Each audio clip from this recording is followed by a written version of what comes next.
Hello, everybody. I'm Mikey. And I'm Corey. Every week we discuss and review a new book, movie, album, TV show, or honestly any piece of art or culture that ourselves and you guys choose. This is Mind Control. So there was these people who were being kidnapped and mind controlled. Exactly, dude. And I can totally see how that happened. Because, imagine if you were just given acid or just drugs like that are so disorienting for hours and hours on end and never being able to come down and not feeling safe and having somebody tell you things and accuse you of things, you know? Yeah. Mind control. That's how we do it, baby. GG's. Mind control. On this week's episode of Mind Control, we're going to be discussing Logic's last and final album before retiring, No Pressure. And on next week's episode of Mind Control, on August 25th, we will be discussing the new novel, Memoirs and Misinformation, written by Jim Carrey and Dana Vachon. Sir Robert Bryson Hall II, known professionally as Logic, is a retired American rapper, songwriter, and record producer, as well as a streamer and author. Logic released 6 studio albums and 6 mixtapes. Logic began his music career in 2010, releasing the mixtape Young, Broke, and Infamous. Logic's first studio albums, Under Pressure and The Incredible True Story, both peaked within the top 5 on the US Billboard 200. He achieved mainstream popularity in 2017 when the single from his Everybody album, 1-800-273-8255, reached number 3 on the US Billboard Hot 100 and was a top 10 hit internationally. In July 2020, Logic announced his retirement as a rapper, with his final album, No Pressure, released the same month. What's up, everybody? Welcome to Mind Control. I'm Corey. And I'm Mikey. And on this week's episode of Mind Control, we're going to be listening to No Pressure, or discussing No Pressure by Logic. Excuse me, his supposed last and final album of all time.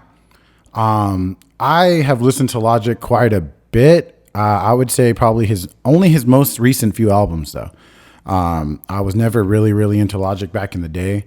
I was never really into Logic at all back in the day. And it's kind of been wild in researching this album that he's been doing it for over a decade now, which is kind of wild. Un1verse, yeah. I'm sorry, Corey here has not really, you said you hadn't listened to Logic ever before this, right? Really? Okay, so not ever. I had heard a song or two, but I never listened to like a project or really paid attention. It was more like I heard the songs because I don't know. I don't even remember where I heard them from, but I heard some from one of his older albums. They sounded like Kendrick songs, kind of. Mm-hmm. It was, I think it's, I don't know if it's a Spaceship album where they're on the ship or before that, maybe.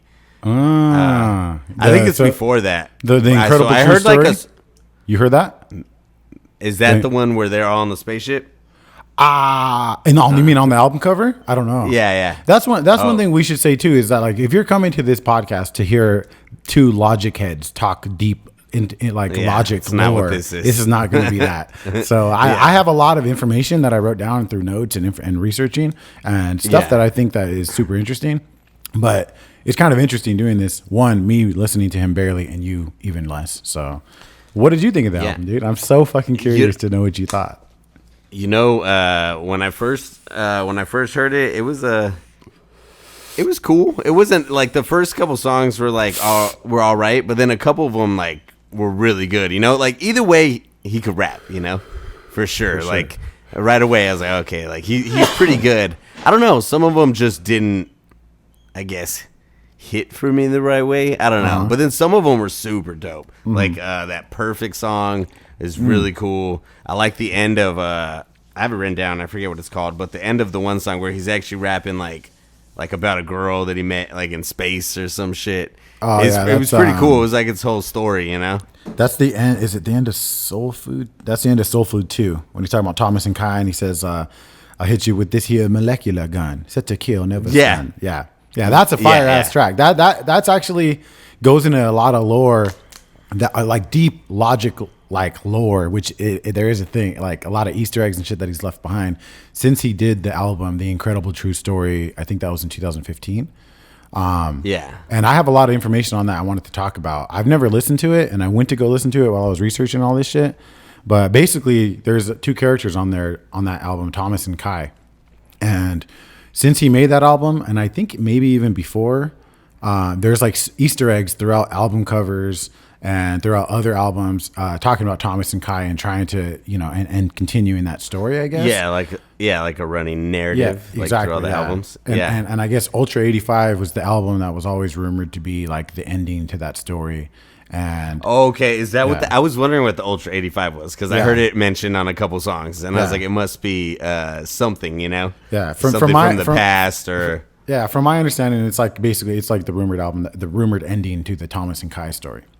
Okay. And I wanted to learn more about it all, but I fucking I was like, okay, once I started listening to the Incredible True Story album, which is where it all started, I was like, maybe I should save this because it sounded crazy. And I guess there's like actually voice actors and stuff like that in it.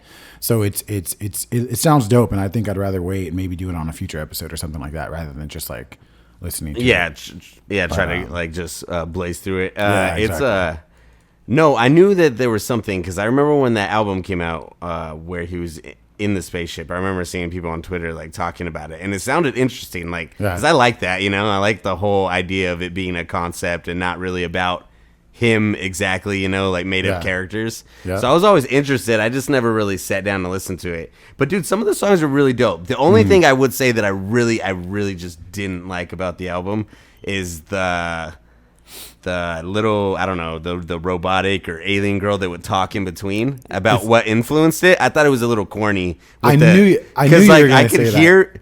Because you could hear the influences without having to be told it straight out, and I thought that was a little corny. Well, like where she was saying like, "Oh, MF Doom and New Job," and like all this shit, and I'm like, "Oh, like that's cool and all, but I feel like each song could have just went into each other, or they could have done maybe different skits, or she could have told, I don't know, a story." But I felt like, I don't know, some of them were corny, like the anime too. Like it was cool because I like anime and I like some of the shows they mentioned. But I just felt like it was weird to just straight out say that on the album, Like, I feel like if you talked about it after and like, oh yeah, this influenced me, that. But to put it in the album felt a little like, look at how deep my knowledge runs. I don't know. I don't know. But maybe I'm just hating, because the songs were really good. I like the songs. There's definitely a layer to Logic that is hard to get past because it's a very kind of, I wouldn't say like corny.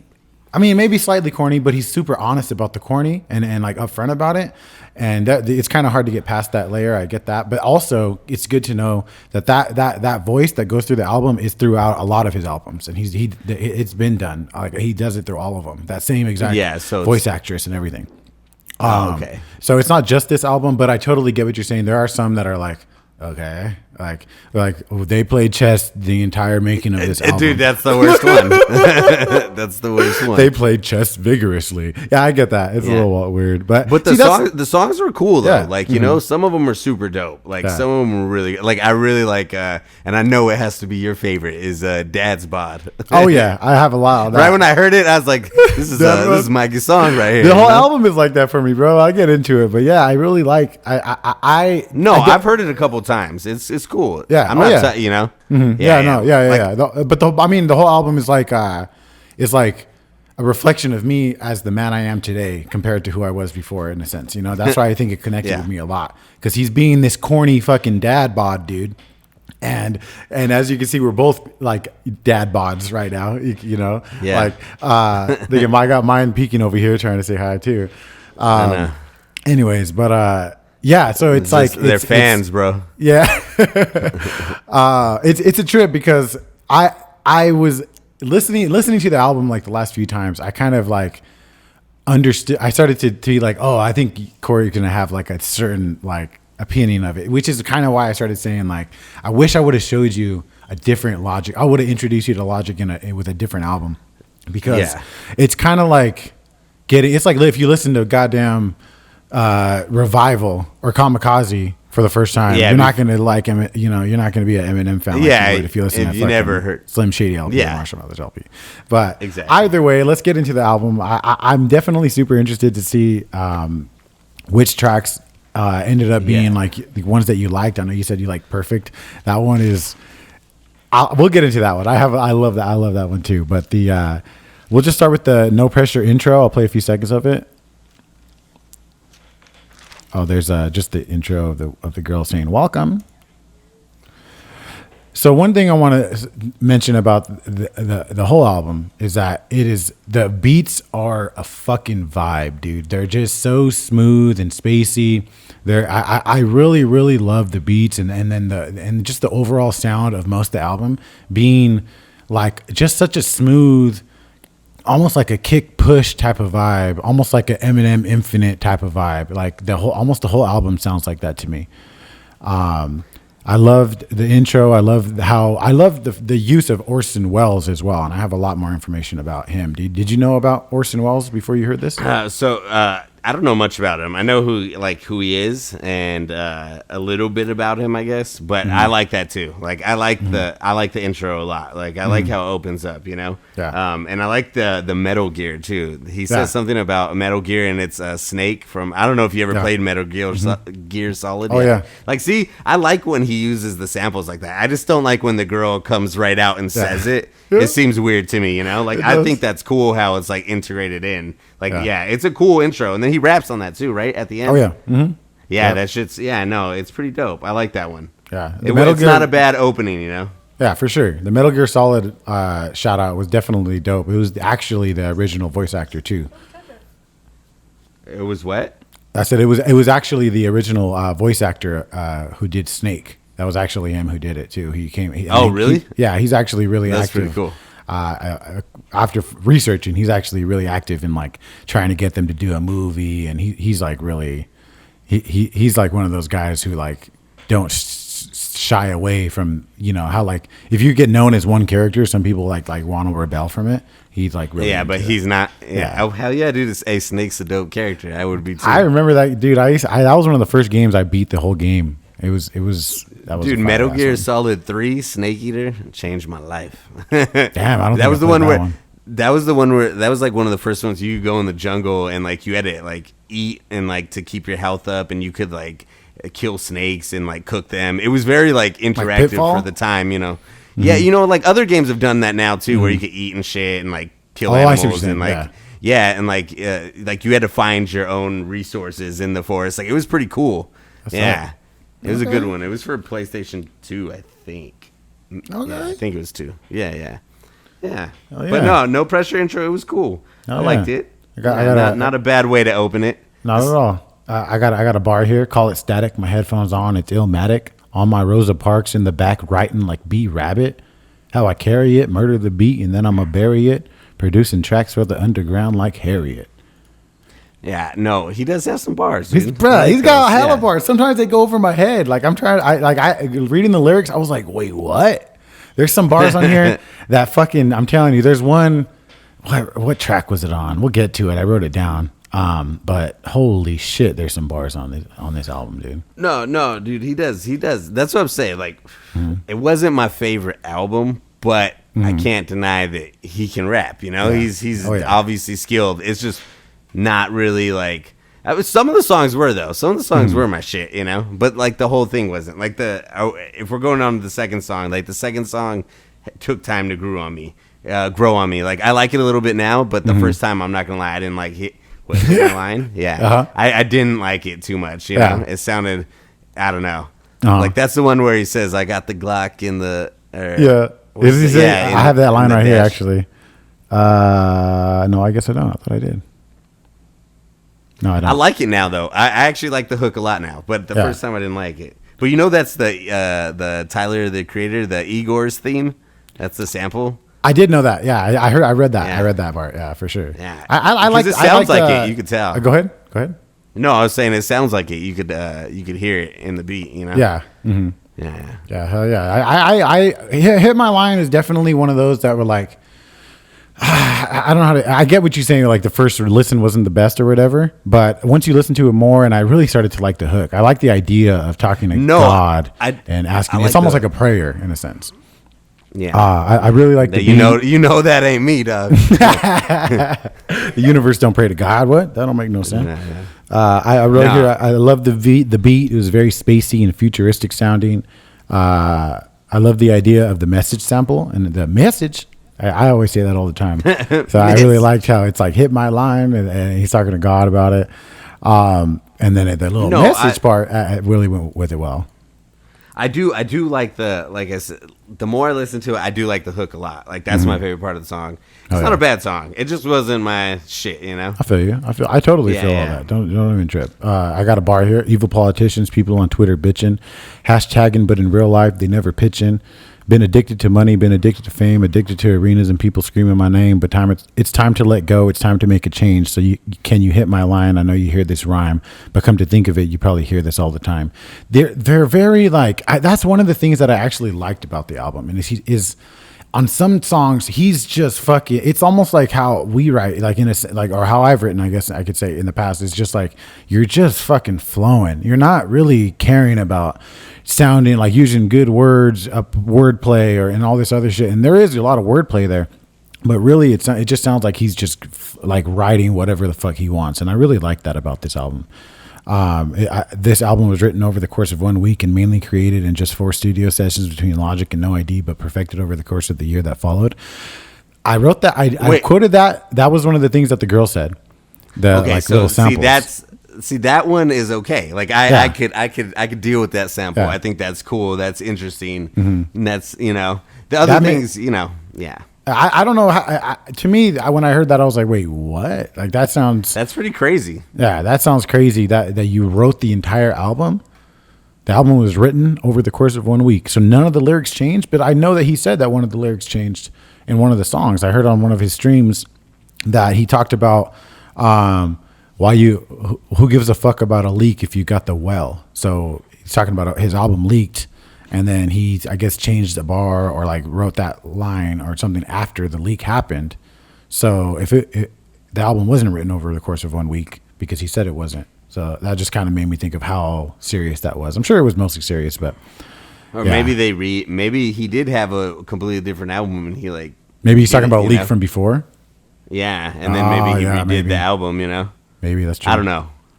I wrote my notes. In the message of this song is really deep and sounds like Logic is asking God for help through this decision to retire, on top of the struggles of dealing with this newfound realization of the world, the snakes in the system. And I put no bar intended, and I thought that was a bar because of the snake intro for some reason. That's not a bar. Audible. You didn't need to write no bar intended. Anyways, next track is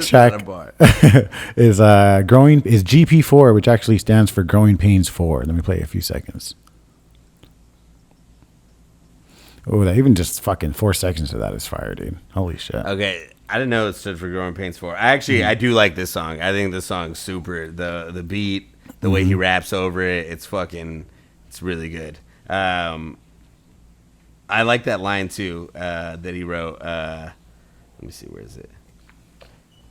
Oh, when he says, "My God, if you exist, then why you make life so hard? If you exist, the way you think is avant-garde." That shit's pretty dope, Mm-hmm. I like the questioning of it too. Yeah, it's and then he says something else. Oh, dude, I fucking love that part too. The greatest rapper alive is probably stacking produce. Yeah, I wrote that. I was like, dude, that's a bar, and it's fucking probably true, dude. Because you've seen in you've probably seen in movies, or I've seen little documentaries where sometimes I saw one about this prison, and this dude was playing guitar and rapping, and he was in prison, but he was fucking going in, and I was like, that's crazy to think though, dude. There's probably people who are fucking amazing who are either in jail or fucking, like he said, stacking produce, never will make it anywhere but fucking have bars, True. Because just because you're fucking mainstream don't mean you're fucking the shit, best. Yeah. A lot of rappers I know fucking wouldn't be able to just rap for you, without a big ass team around them, Exactly. So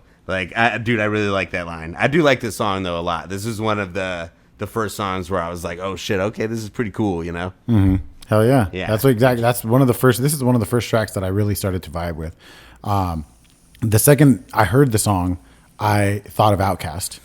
It sounds exactly like fucking Outkast. It's wild. It is, right? Yeah. And what's so crazy is that after researching it, I found that it was made in direct inspiration of them. And all the Growing Pains tracks, which are all fucking dope as fuck. They all are inspired by Outkast and have Outkast samples and shit like that. In the beginning of this track, you can hear Andre 3000 say, something. He says something like a one little line, and I don't know. I don't think it was like him in the studio recording it purposely, but I think it was a sample of his voice being used. He does the hook. He does that hook too, right? What's the hook? It's the Outkast hook though on that song. What's the hook on that song? Do you have the lyrics pulled up? I guess I can put them too. I have the fucking computer I don't. in Do my I? face. Let me see. Let's say I have a computer. I think he does. What does he do? Yeah, he does like something from a song. Yeah, he do the Sorry Miss Jackson thing. Nah, it's let me see. You and me. Yeah. Go together in perfect harmony. It's I can't think of the Outkast song, but is that an Outkast song? The way he does the hook is the, I don't think lyric for lyric it's the Outkast song, but the way he does it and the sound of it and just the way it all sounds is exactly like Elevators. The Outkast song. Yes, Elevators. That's okay. what it is. Yeah. Okay. Is that what it says? Yeah. Yeah. The hook is very similar. Oh, okay. I don't know if it's the same lyrics, but the sound is the same. If you heard it, you've heard Elevators for sure. Yeah, for I'm sure. If you heard it, you would know. Yeah. It's funny because that's instantly the first thing I thought, and then right when I looked it up, that's all I read is just a bunch of see, shit. you probably knew the song, just didn't know the song, you know? Yeah. So Growing Pains, no, GP4, I really like that song. Yeah, GP4 stands for Growing Pains 4, which is a series that originated on Logic's 2010 mixtape Young, Broke, and Infamous. So he did the first one 10 years ago. Hey. So after researching this track, I found this interview on Hard Knock TV where he talks about it for a few seconds. And he kind of like goes into detail, or not in detail, but he kind of like summarizes the album too, in a sense, in my opinion. So let's check it out. 3, 2, 1. Growing Pains 4? Yeah. GP4, yeah. That was the first song I wrote for the album. I went in and I was like, I was just like, I don't know how to explain it. I just had this like passion I haven't had in a long time on this whole album. A long time where I really gave a fuck. Now that's not to dismiss fans who enjoy my music. There's a difference where I really gave a fuck to be on some top tier God level lyricism. No, I don't give a fuck. I am gonna fucking kill myself making this perfect. So yeah. So it to me that's kind of what the album sounds like. He's just going hard and doing his own thing and just trying to do his own art. And I really liked hearing that GP4 was the first track he wrote because there's a lot of fucking bars in there, dude. I think it shows off his flow, his ability to switch up rhyme patterns, syllable usage. It shows how he can use his voice like Eminem and Andre 3000 to accentuate a track and make it all fit perfectly together. I never heard Logic use his voice to like this before ever. Which is wild. Yeah. So it's definitely it's dope. A good song. I like definitely. Let's see. I wrote it's a dark track masked in an honesty that brings you closer to Logic as an artist, but more so as a person. He uses keywords such as MPC Akai, Gunshot on the Block, Mr. Feeney, and Black Ops in the same verse, which in my opinion expresses a much more realistic sense of growing pains in comparison to other artists who rap about their upbringing. That's kind of a bar. Those are kind of bars. Nice. I like how you have these thoughtful, I don't know, these thoughtful anecdotes about every song. Yeah. Hell yeah. So this next track, Celebration. Start doing that. Play for a few seconds. I didn't like this song too much. It's smooth, but I just it sounds like 2006 or something. Oh my God, hold on. It's not one of my favorites, definitely, but I like the instrumental. I like that sample they use, and I like the way he raps over it. It's not my favorite for sure. It's not bad, but I can see what you're saying about how it sounds like 2006. Yeah. It sounds like some old Kanye, you know, but not without the Kanye flow though. When I researched it, I found that it's an interpolation of Celebration by Kanye West, which I never really heard or listened to. Is that what it's supposed to be? Yeah. Bro, okay, well, now I don't like it because Celebration is one of my favorite Kanye songs. It's so fucking dope. Dude, it's really? Such a dope song. It's I listened to it. If we ever make it big with this podcast or anything and we hit like $1 million, we're going to play that shit and get super drunk. I never even heard it before. Just... Yeah, it's like it's a celebration, bitches, dude. Dude, you gotta listen to it. It's one of my favorite Kanye songs. I've never heard it before. Oh, you listened to it after? Mm-hmm. It's fucking dope, dude. I love that song. That's I wild. love After That I'll Grab Your Ass. Like, I just love how like belligerent it is. Like, you know, it's like just being drunk and like having a celebration, you know? Yeah. You know, that's interesting. I didn't know that was what it was from. That's cool. Yeah. I like the line, to be a leader, first you got to be a disciple. That was fire. I like that a lot. It says, I put that this song is not one of my favorites, but I can appreciate the concept and the lyrics. In my opinion, this is one of Logic's most average tracks on the album. And it's funny because it sonically sounds like it could be one of Joe Budden's best songs. It sounds like, and I put notes about the Logic and Joe Budden issue. Did you know that there was like, they have beef and like what Logic said? Nah, but I fucking hate Joe Budden, dude. Good. I fucking hate Joe Budden too, dude. Logic said that Joe Budden, because Joe Budden was on Logic's head for years and basically would do podcasts where he's like, Logic is the worst rapper of all time, blah, blah, going hard on him for a long time. Yeah. And I guess Logic said something about how Joe Budden's words made him want to kill himself or made him contemplate suicide, which is one of the lamest, weakest things you could ever say. I mean, maybe if it's true, that's one thing. But I don't know if I would ever tell anybody that their words made me want to kill myself out of just pride. But granted, Joe Budden's a piece of shit. I wrote, Joe Budden's always talked shit about Logic throughout his time as a retired rapper sipping coffee and talking about people doing bigger and better shit than he ever did. As you can tell, I feel a type of way about Joe Budden. What did I say? No, that is how he is, dude. He always like talks shit about people who like, cause he was cool, but he wasn't that great. I didn't think he was cool. I barely like Pump It Up. I put that on a mixtape once. I barely like Pump It Up. Nah, dude. And then I wish Migos would have beat his ass that one time. Oh yes, bro. Can you imagine how it would have been if fucking Takeoff just fucking backhanded that fool? What kind of clip that would be? Oh my god! If he just took off on him. Bar. Bar. Next track is called Open Mic / Aquarius 3. I'll play a few seconds here. Oh yeah, go ahead. Oh, I like this one. This is another smooth ass track. Oh yeah, dude. I love this song actually. Yeah. Hell yeah. It reminds me of a Kendrick song. I think it's the Heart Part 4. I could be. That's wrong. so fucking funny that you say that, bro. I gotta tell you. So my notes say this sounds so smooth. The whole album reminds me of Infinite by Eminem. And actually, after researching, this song uses the same root sample as Kendrick Lamar's September 2010 mixtape opener, The Heart Part 2.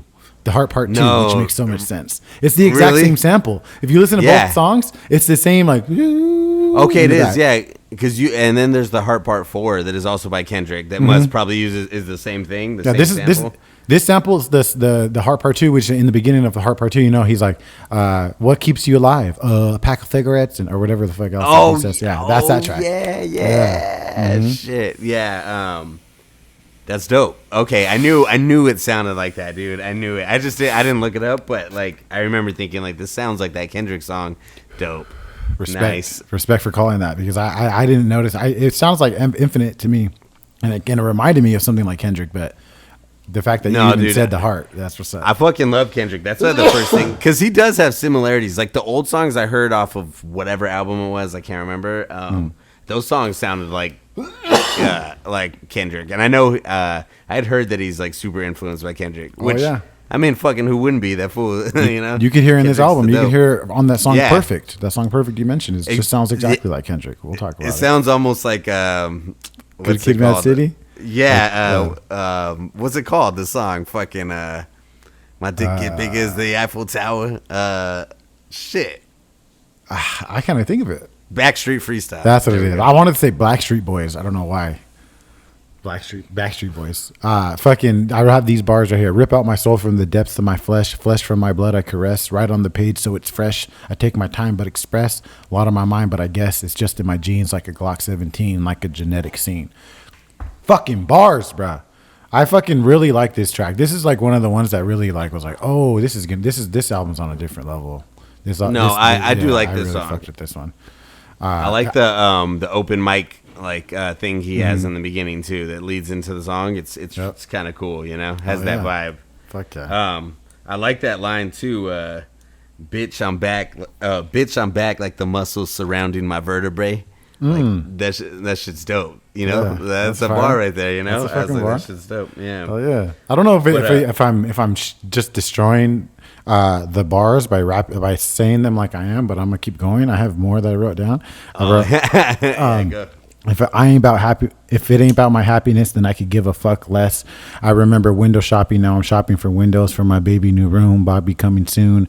And that's the type of line I would have second guessed putting on my shit before, out of fear that they would hate because they couldn't relate because it wasn't relevant. Give a fuck if it's evident. This right here is the evidence. I'm like Leo and Revenant. Bear with me. Bar. That's the best bar on the album, bro. I loved it. You know, I do like that line, and at the same time, I don't. You know, that's a bar. It's a little corny. No, it is a bar for sure. That is a fucking bar. That's Lil Wayne in his prime bar. Right. If somebody said that when they were freestyling, I would have been like, oh, you know. So you're right. It's hard. Right. I get what you say though. It's a little like obvious, you know, or whatever. But it's a bar. Nah, it's cool. Yeah. It's cool. I like it. But no. This is one of my favorite songs on the album. Yeah, this and the next one, whenever we get to it. But this one's really good. Hell yeah! Just to end this track, I have. Oh, and there's a Rocky line, and there's a Rocky line in here too. I don't fucking have it. You know what? Actually, I do have it pulled up right here. Let me see. Damn. Let me see. Give me a second. I got the lyrics here. I don't know why I wasn't doing this the whole time. Guess I can play this shit on my phone because I can't hear it when you play it. Yeah, you're good. If you play it like in the background on your phone like that, you could do that for a while, and it's fine because it's like not. Actually, maybe that's the next song. I think I wrote it above it. But this line's okay. So this line is actually crazy that I forgot to write down. I don't know if it's. I don't see why he would take a shot at Drake, but he says, as I repeat, feeling in prison, and this is my freedom through these lyrics. And then he says, as I repeat them and beat them into my conscience like Adonis. And Adonis that's Drake's son, right? And he says, beat him into my conscience. Like, I don't know, like, you know, like how Pusha T, like, kind of bullied him into, like, bringing it. I don't know, you know? I was like, is that... But I know Adonis is something else too. Yeah, I think. So it could be. I didn't look too much into it. Is that on this track? Thinking like, yeah, it's on this track. Let me see. It's towards the end. end. I know Rap Genius is frowned upon, but I got that shit was kind of fire for this. Sometimes it's cool. Sometimes it sucks. Yeah. Sometimes it's like what? Sometimes the lyrics aren't even right. Yeah. Like what? I like when people do their own Rap Geniuses. That's kind of cool. It doesn't have any sort of. As I repeat them and beat them into my conscience like Adonis. Feeling in prison and what's Adonis stand for? What does that mean? I don't know. I know that's Drake's son's name. Oh, Greek mythology. Adonis was the god of beauty and desire. Oh, okay. Yeah. Damn, that's a dope name then. I thought it had to do with Adidas, bro. I thought that's all that mattered. He named him after the Adidas. Well, you know that it came out at the same time, right? People were actually saying that shit. Yeah. Oh, here's the line. Oh, he said the one that I was saying. It is in the song. I skipped it. Word to .D. My family got me no carbon copy. Life can hit you harder than Drago, but if I roll with the punches when it's Rocky, don't ever stop me because Drago is the guy that Rocky fight. Yeah. So I was like, damn, that's a bar right there. That's a bar. There's a few bars. Bars. Yeah, there's some bars. Yeah. I feel like if this album was a roller coaster, this would be the first loop. That's kind of how I felt. Like this is the first time I was like, oh, that's what I wrote. Yeah, I wrote such beautifully and honestly written tracks with beats that perfectly reflect them. I love that. Soul Food 2. Let's hear a few seconds. Oof, this sample, bro. Reminds me of fucking Troy. From Troy with the movie with Brad Pitt. You know what I'm saying? Yeah. Fire. This is the second track to the first Soul Food, which appeared on Logic's debut studio album Under Pressure about 10 years ago in 2010. Okay, Under Pressure is the album that I heard the two songs from. Okay. Okay. That's the album. Yeah. I kept thinking too. I was gonna say No Pressure, but I was like, that's the name of this one. But I could have swore it was someone with pressure. It was that one. It's pretty cool. His first one was Under Pressure. This was Okay, I like that. Yeah. I can see that. I can see the growth. All right, I like it. So the first half of this track, Logic talks about how he's grown as a person and an artist since the first Soul Food track. And on the second half, he basically just goes into the story of Thomas and Kai, which we'll get to. Soul Food 1, the first 2 bars are goddamn conversations with legends. Crazy how one day your idols can turn into your brethren. And then on Soul Food 2, the first 2 bars are goddamn conversations with people. Crazy how one day the legends forget that they equal. Oh, okay. Okay, you know, I like little that. song. Cool. Yeah, that's what I'm saying. Logic is deep. He's a lot deeper than people. Maybe I have to listen. Maybe I have to listen to all of them then. You know. Definitely. Yeah. What really got me into Logic is I think it was what was it? Was it the second Bobby Tarantino album? I think it was, or mixtape or whatever. One of those mixtapes. But man, I went hard on it.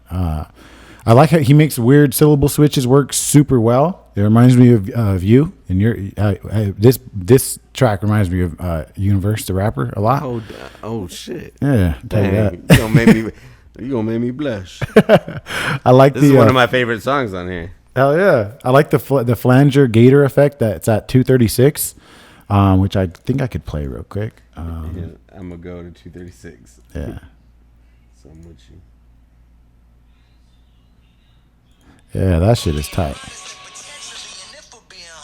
Yeah. Oh yeah. Hey, that drop is dope. I like that. Hell yeah. And that's right before it switches to the next part, right? Yeah. Mm-hmm. Yeah. Sounds like some shit Logic did when he was like stoned or fucked up, and just fucking around. He was just like, I'm just gonna keep that in. That's just sound tight. No, it sounds good though. Mm-hmm. Yeah, it's a cool little drop. Mm-hmm. But dude, I love the second half, the space. It starts at 311 if you want to hear it for a sec. I'm gonna play it. All right. This reminds me of fucking Atmosphere, bro. Low key. This shit is so smooth, and that type of a sample like the sounds just reminds me of Atmosphere so fucking much. I could hear that in the sample, but yeah, dude, I like the way part. he raps. Yeah, I like the way he raps a lot, and I love that. I love that storytelling though on that one. You know, it reminds me of I don't know if you ever heard of Diggable Planets. They're an older group. You've heard them before. They have a couple songs you've heard, but they have an album that's like all like. It sounds like this, like they rap like this, and like they have this whole like space vibe going through the whole thing, and like they're telling stories. It's from I don't know, it's from the 80s, the 90s, but it's dope, you know. So it's like it's like that older rap where it's just like storytelling, you know, like it's pretty cool. Yeah, it's a dope album. Yeah, yeah. Let me say the name of that though, because it's a good album. It's called let's see, I don't know why I can't think of it. This is the Diggable Planets album. Yeah, it's Oh yeah, it's called "Reaching: A New Refutation of Time and Space," and it's from 1993. Yeah. Okay. Yeah, it's dope. That sounds dope. It's good. That sounds dope. Good album. Yeah, but that's what this reminded me of, especially with the whole space and the way he was rapping. But I know he does have like a whole backstory to it. I just didn't look it up. But I knew because I know about the incredible true story, like I said. I know there's like this space thing that was happening. I just didn't know. I didn't know who Thomas and Kai was. I thought Thomas might be like his real name or some shit, you know. I just didn't look it up, you know. I think we would really enjoy that do an episode on that album. It'd be interesting because there's, like I said, voice acting, and it's supposed to be really fucking good. All the reviews say it's really good. No, I'd be down for it too, because like I like that shit, you know. Like that's why this is my favorite You're gonna be song. a Logic fanboy by the time I'm done with you, bro. You're gonna be. I'm gonna change my name to Information. You're gonna be the Rat Pack, bro. The Info. Rat Pack. You're gonna change your name from Un1verse to Logic Junior, Logic 2. Smart. Intelligent, common sense. Common sense. I got a bar here. I wish God was real. I think this is. I wish God was real. I wish I could just get raptured. What if this planet full of aliens and we got captured? Don't think that way, my son. Everything gonna be fine. We finna have some fun. And if by chance we do come across an alien, I'm gonna blow his ass away with this here molecular gun. Set to kill, never stun. Wagwan, we get it done. Fire. I mean, the bars are not I'm not doing him justice, and I might even stop fucking quoting him that way. No, it sounds dope. I like that part too. The molecular gun part is dope. Is this the song that has the sample where it says something about MF Doom after, or no? I don't know for sure. I probably, because I'm wondering if that's the line too. Because he says set to kill, never stun, and MF Doom has a song as King Ghidorah because he has a whole nother persona. It's like from fucking Godzilla. You know King Ghidorah. No. The 3-headed dragon. Godzilla. Yeah. So he has his own. It's King Ghidorah, and he has a song called Phasers, and it's like set your phasers to stun. And I wonder if I just wonder if that's like influenced like that bar because he says set my phaser. Doesn't he say the phasers always set to kill, never stun? Not stun. Yep. Yeah. And I wonder if that's like a reference. It probably is. Probably is. I think I remember reading that there was he even says it right in the album, right? MF Doom inspired the album or whatever. But I remember reading on somewhere that there were like MF Doom something that had to do with the album. Yeah. All right, let's get to the next track. Perfect. This is your favorite track, you said, right? Yeah, I'm sorry. Okay, yeah, I'm right. Oh, wait, my bad. I don't even move on. I was sorry. I was looking it up just to make sure. Yeah. Because sometimes I get the MF Doom King Ghidorah and King Ghidorah mixed up with the actual name because the names, they're super similar. Yeah. I just want to make sure I said it right. Yeah, you fact checking yourself live. I love it. That's a real fucking fact journalist right there. Yeah. All right. Which we're doing the next one? Yeah. Perfect. Ooh, this one's heat. Yeah, it's my first note I wrote was holy ghetto trap shit. Dude, his flow is crazy, his delivery is crazy. There's fucking dope bars. I love my favorite part though is the you're my sister, cousin, brother from the other side. Well, I don't know who told you that. My mama, well, she fucking lied. Like, dude, it's just so dope. I like that he's just spitting on this one, and it's like you said, like it's not even worried about the bars. It's just like fucking flowing and doing shit with his voice, and it's really cool. But it does remind me a lot of Kendrick, but that doesn't take anything away, I hate when people use that as like a point to knock somebody, like it's like, well, dude, you're inspired by people. Like how many fucking rappers and people are inspired by like Jimi Hendrix and all that shit. You don't call them posers for using the sample, Exactly. Like what the fuck? Yeah. Exactly. I think this song is super dope. One of my favorites. Yeah. Like you said, just because it sounds like Kendrick doesn't mean that you can fucking do it. You can't, like other people can't make a song like that sounds like Kendrick and it'd be fire like this to a horrible beat. This beat is horrible. But dude.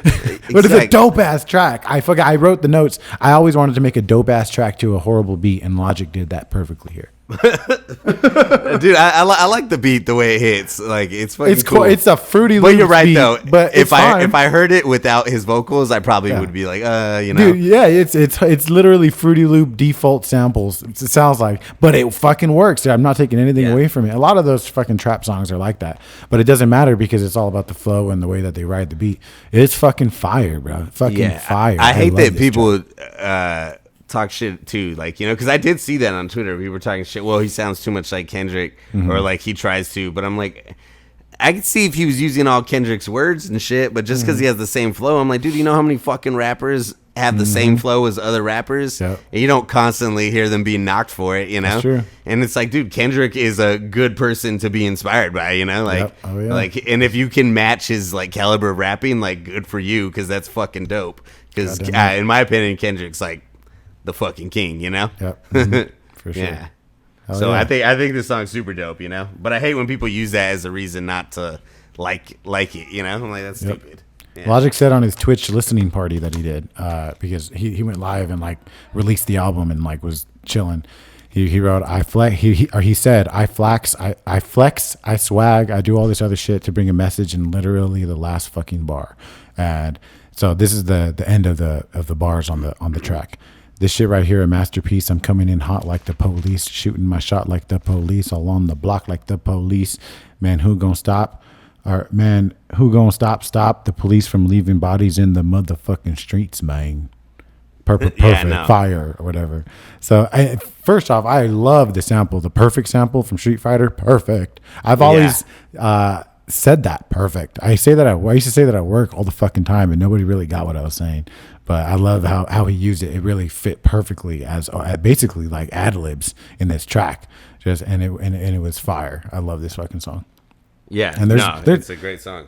Yeah, and there's albums where he goes off like this, like, and I've what the fuck was it? Was it the first Bob and Tarantino mixed? One of his albums. There's one where he talks about where he just kind of went off and he did a lot of like braggadocious ratchet type shit like this, and the whole album was like that. So I'd be interested to hear him doing more type of tracks like this. Yeah, I like this song. Yeah, it's dope. Oh yeah. Next track is called Man I Is. I'm gonna play a few seconds. Oh, this is the one, the horns one. Yeah. Hey. Okay. Go ahead. Did you already play it? Yeah. Yep. The horns is. I'm trying to figure out what else it's from. Okay, so the main sample in the song when it starts is this Erykah Badu song. Didn't you know? I don't know if you ever heard it, but like it sounds exactly like that. It's the exact sample. It's a fucking dope song. Erykah Badu's the shit. But the horns. I don't know what the horns are from, but they're from something. Spotty Audi Dopalicious by Outkast. Is that what it is? Okay, maybe, yeah. It says, dude, I've heard those horns somewhere on a rap song, and me and Frankie were talking about it, and we could not fucking figure it out. And I didn't want to look it up. Yeah. Logic's own in-house producer Six based the sound around a sample of Tarika Blue's 1977 record Dreamflower. That's what that samples? This says it based the sound around a sample, and then it lifted the horns from Outkast's Spotty Audi Dopalicious to form the instrumental for this track. Okay, I wonder if maybe that Tarika Blue song though, that's probably what Erykah Badu samples then too. You know, it's probably the same sample because he brings up Erykah Badu too. Yeah. So this is the sample when he says. He called up Erykah Badu and she said, I'm a sample Tarika Blue. Yeah, he says that. Okay. This is what he's talking about. I thought he was talking about on that song too. I didn't know he was talking about this song. Okay. I didn't know that was a sample already. The Erykah Badu song is dope too. But that's cool. I like this song. I like the flow. I love the fucking beat. The instrumental is crazy. Dude, the whole album is like this smooth, vibey type of music. It's on repeat for me. Does he produce a lot of it or any of it? I'm not too sure. I don't think so. I think ID was the guy he did most of it with. Right? I don't know if he made the beats or not. I know he. On that one track, he says at the end, like, "Oh, I couldn't get the sample cleared for Superman. Like, I'm just gonna chop this up." So I was like, "Oh, does he produce any of it?" Yeah, he does produce. He does produce and he does a lot of shit. Yeah, I don't know exactly what he did. I didn't really look too much into that. I thought it was just ID, but yeah, I should have got into that more. I'll do that next time. But this song, the horns, made me horny. Just want to say. Love it. Yeah. Next track is Dad Bod, bruh. This is our song, bro. Dude, I instantly loved. All right, you playing it? Yeah. Fire, bro. This song is tight. Did you watch the video? No, I didn't even know there's a video. Yeah, it's cool. It's a cool video. No, there's a fucking instantly, dude. When I first heard this, I liked it, you know? Yeah. And I'm not gonna lie, like getting into the second or third verse where he talks about like being in the grocery store and shit, like I was like, it's a little corny, but I'm not gonna lie, I like it though overall, because like he has a point. Like people are talking shit that like I'm not talking about my life. Like, do you really want me to talk about my life? Like my life's pretty fucking boring, you know? Outside of the touring and everything. It's dope though. And that hook though, I fucking love that hook. It's what is it? Chilling with the homies at the crib, bumping Pac Dig. This is the life I live. You ain't know about it. Yeah, and then they hit the studio with no ID. Yeah, dude, that shit is dope. The whole song is really good. Instantly though, I heard this one in Tahoe, and instantly I thought about you. I was like, damn. I was like, but you, Mikey loves this song. You know? Fuck yeah, bro. Exactly. Nah, it's a really dope song though. It's fucking super dope. I like it. It's probably I mean, Perfect and Soul Food 2 are probably like my two favorites, but this one's like a really close one just because I love the way it sounds. Like instantly I was into it, you know? Even before I heard the lyrics, just the way he flows and the beat and everything just comes together really nicely, you know? And he has a cool little flow on it, and it's dope, you know? And I love when he's like my girl calling me saying, you got to feed little Bobby, girl, don't trip about it. Like, it's, I don't know, it's just dope. It's fucking cool. I like it. I like it. Yeah. It's a great fucking song. It's probably one of my favorites on the album, if not my favorite. I obviously love the concept of it. It's really coincides with where I'm at in life too. You know, not even necessarily in rap, but like in making YouTube videos, making content online, you know, being this crazy fucking drug guy and then being the man I am now. It's like I am literally living that exact same life because I get comments and shit like that of people wanting me to do the same shit I've been doing forever. And I'm like, what the fuck? Like, you want the old me, but this is the oldest me. I don't think that that's from this track. That's a line from a different track, but I like that line because it coincides with this song. It coincides with the whole album. You know, this is what, you know, I'm not going to be the, you know, whatever, but this is a note I wrote. It's a great example of Logic being the evolved man that most of us evolved to become. It's funny, I see this album very similar to Eminem's Kamikaze or Conor McGregor's comeback to the UFC when he TKO'd Donald Cerrone. It's the comeback of someone who's put in work and ended up getting counted out by a bunch of misinformed sheep. So I really fucking loved it. I love the comeback idea of that. You know what I'm saying? Dude, and I love the line, I love my wife like I am Chance. Yeah. Like, I thought that was the best, you know, because that shit was the best when people were making that for Chance's album. Did you ever hear that? I love Chance's album. No, but I mean, someone made one where it's just him. It's some guy who sounds like him. I love my wife. Yeah. That shit's hilarious. Oh, shit. That's funny. Somebody could do that about me. I do similar shit. All right. Next track is called Five Hooks. Oh, yeah. This one switches up. Boom. Boom. Yeah. Fire. So, Five Hooks it basically stands for or means it's like, because this whole album, he only has 5 hooks in the whole album. Oh, dope. I didn't know that. I didn't even catch that. That's cool. Yeah. I had to look that up. Because throughout the album, I was like, wait, there's not 5 hooks. I thought it was 5 hooks on the track. And that's why he called it 5 hooks. It was 5 hooks on the album. Yeah, but it's 5 hooks on the whole album. So it's just like, yeah. So I like how this song is dope. It has some bars. Some days I'm happy, some days I'm fucked up. Some days I tell the voice in my head to shut the fuck up. Who gives a fuck about the leak when you got the well? Watch me excel, propel, then goes the fuck out like Dave Chappelle. You the illest, pray tell. I'm like God before Lucifer fell. I raised hell. Fire. No, yeah, I like the song. Simple. Not my simple favorite, but I like it. Yeah, simple and fire. Like it. It's a good song. Hell yeah. Best bar of the track is the sample at the end that says, actually living your life is exponentially different from just being alive. That's the best bar on the track. I know. For this song, I put crazy ass sample. Yeah. I like the sample at the end too. Yep. Yeah. Next track called Dark Place. You got anything else to say on that one? Nah, not much for that one. Oh, this is the depressing one. Yeah, this is the depression anthem right here, bro. That's what I wrote. This is a depression anthem, and I fucking love it. This sounds like a Kendrick song too. Yeah, I hear that.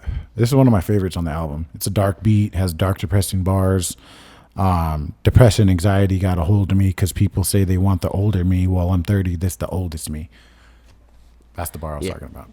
Yeah, that's a dope bar. This honestly wasn't one of my favorites. I do like the end sample, though, a lot, where he's talking about the money and status and how it doesn't make people happy, and everybody thinks they need this. I like that, you know? And overall, in the context of the song, I like it overall. It wasn't one of my favorites. It didn't stand out too much to me, but I do like it as a song. Yeah, I like it because to me, it seemed like he was just kind of like, just like writing at his darkest, like most depressing fucking thoughts.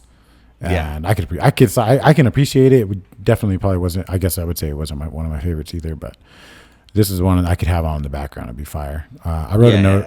No, you basically said what my note was about the ending and how powerful it was. That shit was fire. Yeah, I think the ending's really cool. It's a really good sample, you know?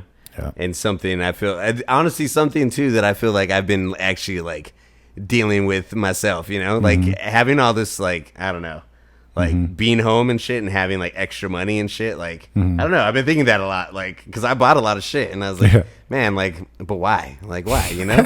Like, you know, like, I don't know. I feel that. I just been thinking a lot about it. Like, you know, like what's the point in having like the nicest. It's like, it sounds cool, you know, but like, I'd rather just have a bunch of money saved up, stored somewhere, you know, for some shit, and maybe go places. That's the only part I didn't agree with in the sample. He says like, if someone thought about, do I really need to take that trip, they would realize they didn't, which is true technically, but I think traveling is way more valuable than I actually see value in traveling and saving your money to go places like that, you know? Like, I can see everything else. You're talking about money and status, but to leave and travel the world, fuck, dude, I think that's maybe that's just a sign goal, of how old that excerpt is, because back then I would think that traveling was something for the rich. Yeah, for the rich, exactly. or honestly kind of like not as needed as it is now, because we're so focused on our phones and technology. True. A trip is way more valuable now than it was back then, if that makes sense. Maybe yeah,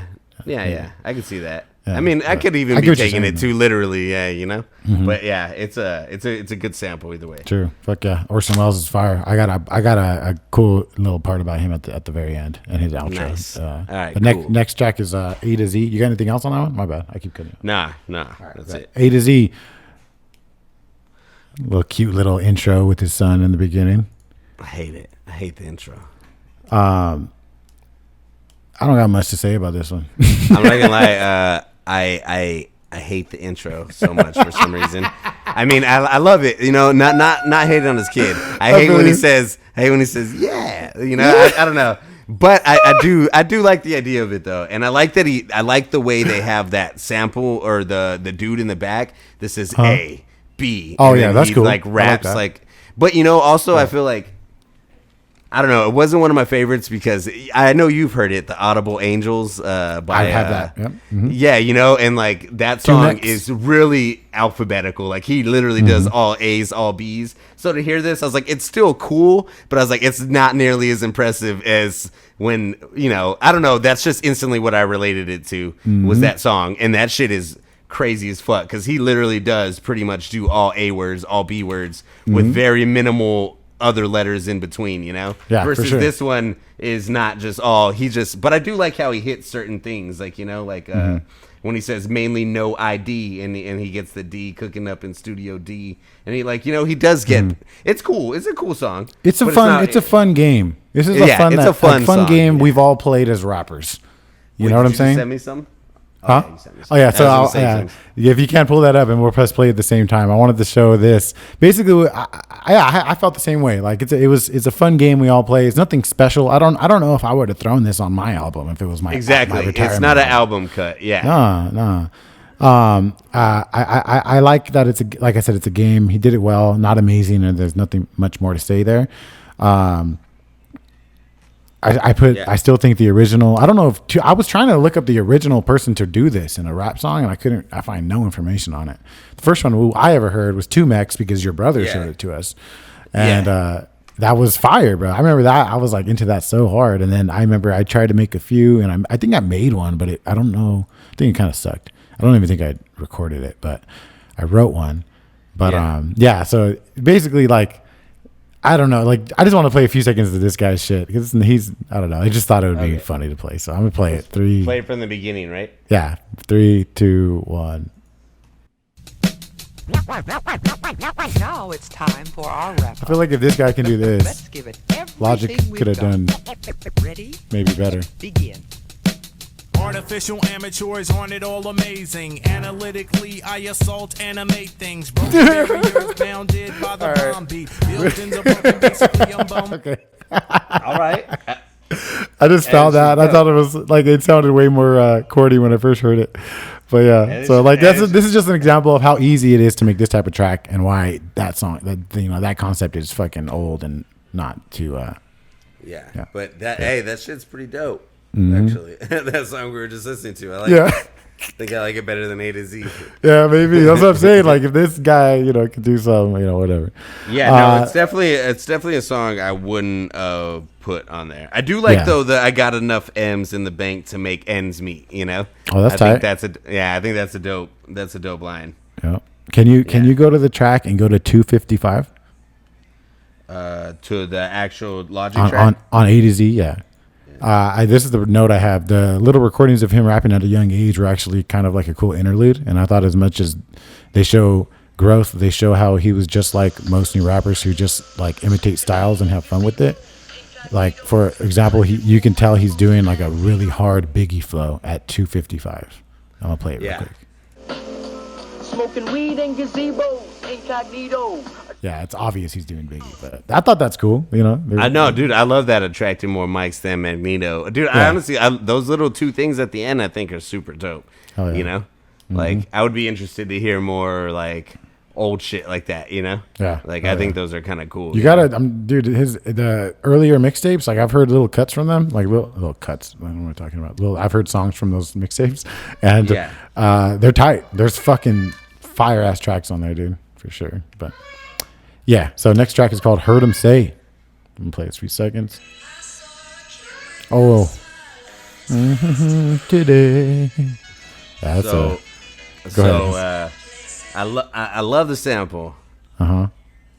I don't really like the song too much. It's a little too happy. Go make your dreams come true. And I mean, that's cool and all, you know. I hate to be that downer, but you know, I feel like it's just not my thing. It's not my song, you know. But I do like that sample a lot. Yeah. Whatever it is, or Chris Thompson is on the hook. Oh, okay. Yeah. Oh, okay. That shit's dope. Like I like the way it sounds, and I do like the way it sounds. Like even the flow, but I don't know. Lyrically, It sounds it's not like really. like the single, like the commercial single hit track. I wouldn't have put this on my last album either. What I would do is I would put this out during Christmas time and have like a Christmas video. Exactly. Have like a There you go. choir. It'd be That's just exactly like a what it is. Coca-Cola ad. Fucking, Yeah, have the you know, choir sing that hook. That'd be dope. and then yeah. sipping Coca-Colas. Yeah, sipping Coca-Cola. I wrote this song. I put Kanye because this is like a super inspiration of Kanye. Everything I read Is about. that it why was it's like, called Heard 'Em Say? Yeah, exactly. Yep. That's what And I then figured. I put you hate it. What? You're like, I said you fucking hate it. I could tell. You're like, yeah, I fucking knew he was trying to do Kanye. Nah, like this honestly probably was like like lyrically my least favorite, you know. Yeah, I feel that. It's kind of like I said, it's a commercial. Like Kind of like that 1-800 song, you know? Like I like that you're trying to spread awareness to suicide, but it's a little too corny and makes me want to kill myself, you know?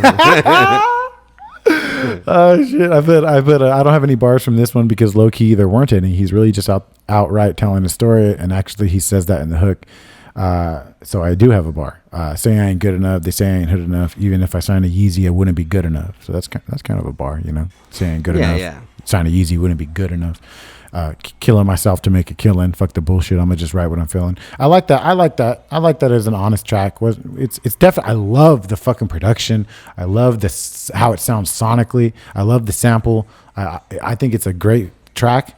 But I think there could be, you know, I would love to hear how Kanye would sound on this fucking track. Honestly. Yeah, see, it's a good, yeah. Nah, it's my least favorite. Yeah, definitely GGs. not my. Yeah, but you know, on 1-800 though, I would say just to bring it up since I brought it up that like I don't know, like I don't like to hate on him for that song though, because a lot of people hate on that song, and I'm like, well, I mean, it is kind of cool that he brought such awareness to that. Like I didn't even. I would never know that number, you know? And, like, now you have a lot of people who know that number just because of the song, you know, which is kind of cool. True. But, yeah, but it's still, like, it's hard to balance. That's what I found hard listening to this album. There are moments that are amazing and that are great and that I love, and I'm like, damn, he's really, really good. And then there are other moments that I'm like, okay, it comes off a little Macklemore corny, you know? Which I feel like it doesn't have to be, because he doesn't have to do that. Some songs, it's not there at all. Like, you know, like that GP4 and like all those songs and like the Aquarius and Soul Food. Like it sounds so good. And then he has songs mixed in like this last one. And I feel like, or A to Z. And I feel like, you know, I don't know. Like maybe just the way he picks the albums isn't. Because there are songs like if he would have replaced them with certain songs, this album could be like amazing the whole way through, like everything, like fuck. But then there are moments that are like, okay, I could skip this song, you know, which isn't his fault. I mean, a lot of artists do that, you know. I feel like there's not many artists where the whole album is like, fuck, dude, this is the perfect track listing. That's true. They picked it, and there are moments on this where it is, you know, like I feel like from what is it? GP4 and then even Celebration, even though it's not my favorite, but GP4, Celebration, and then right into the Open Mic and Soul Food and then Perfect. and then Man I Is, and then Dad Bod. Like that is like perfect right there. And then it starts to fall off again a little bit, you know? Like I feel like there are moments where the album's amazing, and then there are moments where like you know? Uh-huh. That makes a lot of sense. Like song selection in his albums maybe, you know, be an issue. And especially I think that this album was also meant a lot more for people who are fans of his too. And I think that's why the A to Z thing, it would be cool. Like if Eminem did something like that, even if it was like low key like that, I'd be like, oh shit, that's kind of cool. I'd be more into it if it was Eminem, you know what I'm saying? But and you know, you are right though. After you've told me all those little Easter eggs, I could totally see how this is more for the fans. Like, if you've listened to the other albums, you're probably picking up on a lot of things that I had no... I mean, you told me things that I literally would have never picked up on my own, you know? For sure, unless I went back and listened to everything. So, I could see that. I could fuck with that. And see, cool, there's one thing, too, about Logic is he's super, understood, I guess. And even in researching this album, I started understanding like, oh shit, Logic actually kind of been through a lot of shit. Like he actually was like around gang shit. Like he was actually like around a lot of like drugs and shit. Like when he was younger, like he actually lived that type of life, which I never really would have known if I didn't research it. Cause he just looks like a cornball, and he is a cornball. But knowing his research now, like, oh shit. I would definitely be interested. Honestly, it would actually be kind of cool to like go back, listen to all the albums, and then come back to this and like do like a little like 20 minutes on it, you know? Or I don't even know, but you know, just like because now that you tell me all that, I'd be interested, because if it is a running narrative, I could fuck with that, you know? Like I think that's cool, you know? If there's just things that I'm missing, like I'm down. Teach me, you know? I'm exactly. That's what's such a trip is when I did the reaction video for I forget which Logic album it was. But I did one, and then all these fucking Rat Pack foos popped in my comments, and we're just like, oh, you got to check this out. You got to listen to this. It's a like kind of like a cult classic artist. He's a cult classic artist. He has a cult following, I guess you could say. Yeah. So, that's cool. No, I'll definitely go back. So last song, right? Yeah, Amen. Last song, Amen. So I guess technically at the end I heard him say, it says this concludes No Pressure. Welcome to Ultra 85, I believe. That's at the end of. I think. Yeah. That's what, so this is supposed to be that last song or that last album that you said. Yeah. Yeah. That's cool. I like this song actually. Right. Yeah, this song is dope, dude. I really like this one. I put this is basically Logic's last song to the world if he is truly retiring. And if I was him, I'd be proud that this song would be the last one. It's a beautiful song with beautiful, upbeat, hopeful vibes. The title of the song is Amen. Obviously, a perfect thing to conclude with. I really See, I feel like this is a perfect example of the song before I didn't like really at all. And this song, it has a similar vibe, positive, but I feel like it's the beat selection and everything, like it's just done right. Like this sounds like a positive that I could fuck with, you know? That also sounds empowering. The other one sounds a little positive and kind of corny. This one actually sounds positive. I'm like, okay, all right, you know, like fucking good for you, man. Like I'm glad you're you know, when I listened to this song, I felt like, you know, because I saw that little interview where he talked about how everybody just shits on him for no reason, you know, which I felt, you know, and like they shit on his wife or his kid. I'm like, yeah, that's fucked up. You know, people are stupid. So like to hear the song, I was like, it's cool. Like I think this is a really good, like if this is your last song, this isn't a bad one to be your last song. It's pretty cool. Yeah. It's hopeful. It's upbeat, and it's kind of like, hell yeah, man, like good for you, you know, get your money. And then I like the little sample at the end too, you know, the little sample is cool too. Right, that's at the end of this. Yeah. Which one? What does it say? It's the whole sample talking about. Or is there another song after this? Oh, there's "Obediently Yours" is the last track, and it's the whole Orson Welles thing. Yes. Yeah. But on Amen, I wrote down a couple bars. I put "Been to hell and back twice just to feel the burn." That alone is fucking fire. Even this standalone bar, "We make plans and God laughs." That's fire. Yeah. Some people live in the past, others live in a flask. Even your picture perfect life, it could be gone in a flash. So pick perfect, it could be gone in a flash. That's fire. Texting on your way to work, and now your brain's on the dash. That line right there, it makes me feel a type of way every time I fucking hear that shit. Because the first time I heard it, like I just visualized my motherfucking brains on the dashboard of my car because I'm fucking texting, and how dumb and stupid that would be. and it was like, oh, it just made me like want to throw up just thinking about it. But yeah, so that's a great track. I think it's a great way to end the album. I mean, his last vocal track on the album, him rapping. But so this last track, Obediently Yours, I'll play a couple of seconds of it. Fire production, and it has a little bit of a story to it, and I'll just kind of get into that in a second. But mostly I wanted to mention Orson Welles, and I know we're kind of, we're already almost an hour and a half in, but I have one more last YouTube video I'm going to send you real quick. And this is kind of goes into detail, or not goes into detail, but this is, okay, so Orson Welles is, holy shit, why can't I just drew a fucking blank right now? Hold on. Let me pull this up. I have more information. I just don't know how I would introduce him. He was an American actor, director, writer, and producer who is remembered for his innovative work in radio, theater, and film. He is considered one of the greatest filmmakers of all time. I think there's a documentary on Netflix about him right now, or some sort of movie. I've been wanting to watch it. I don't know what it's called, but I'm pretty sure it's about him. Okay, I got to check that out then. Yeah, when I researched him, it was a trip. I have in 1938, his radio anthology series, The Mercury Theater on the Air, gave Wells the platform to find international fame as a director and narrator of a radio adaptation of H.G. Wells' novel The War of the Worlds. Oh, which yes. caused a widespread panic because many listeners thought an invasion by extraterrestrial beings was actually occurring. He was the one who actually voiced that story. Yes. Okay. That's how I know who he is. Yeah. He's doing it. That's a crazy story, dude. That people didn't know and thought it was real. You know, that's pretty cool. That's pretty cool. Okay. Yeah. So did you get that? Did you get that link I sent you? Yeah. You want me to press play? Yeah. Hold on. Where did 2535? Go to 2535 if you can. And then I just want to play a little bit of it. And we'll count down. Tell me when you're ready.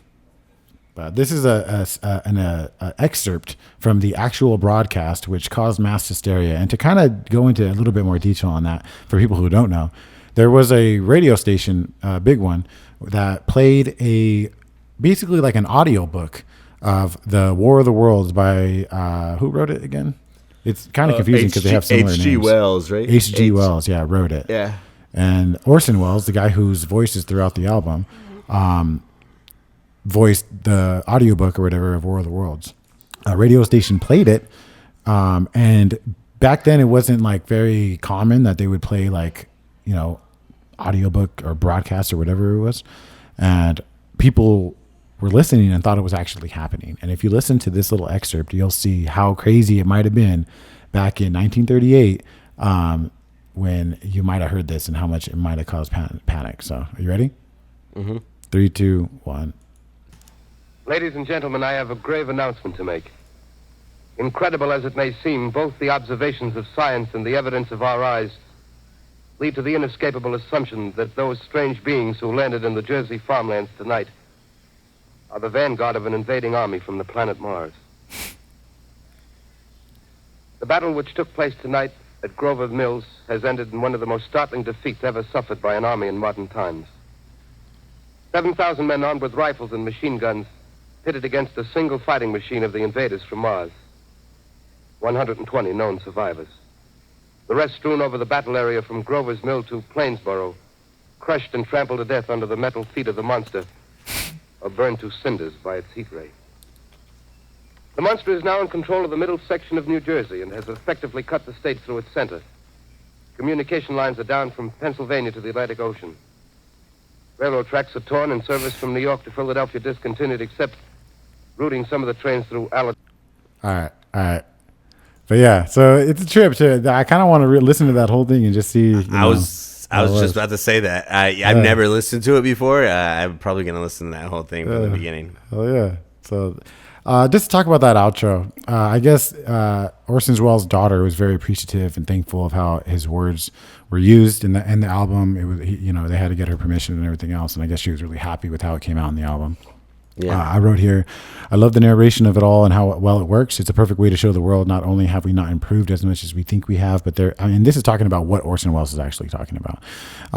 Improved as much as we think, but we have, but there has also been good and intelligent humans throughout time who have the ability to inspire the world with words. And if Orson Welles had a podcast, Joe Rogan might not have a job. That's I guess so. The intro was the first part used by Orson Welles, and then they kind of like found out other things to throw in throughout the album. They found this outro and they wanted to use it, but I guess whatever music they used underneath it, they couldn't clear it last minute. So the outro was almost completely produced, mixed, and mastered within the last 3 hours before the album was actually released. They made the beat and mixed and mastered it within 3 hours of the release, and it was the last track he ever releases to the world. And I thought that was a trip that they made the last track ever in 3 hours. So all the production, all the cuts, all the drums and everything were made randomly because they couldn't clear the sample last minute, which is fucking wild. It's a cool outro. I like that it says something about everything that's going on without him.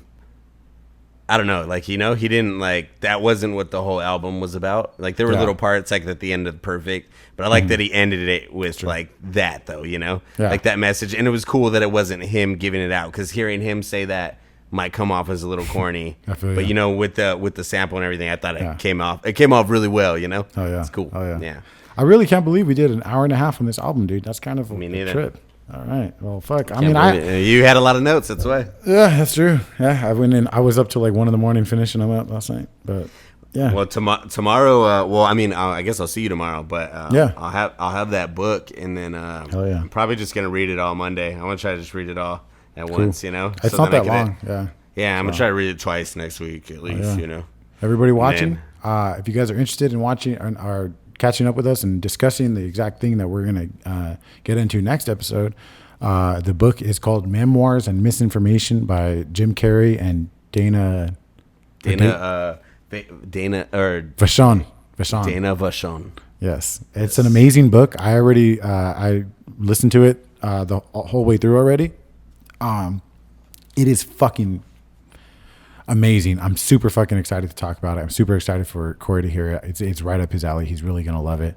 I want to throw some samples and hints in, but I'm not going to. I'm just going to leave it at that. Thank you guys for watching, man. Anything you want to say?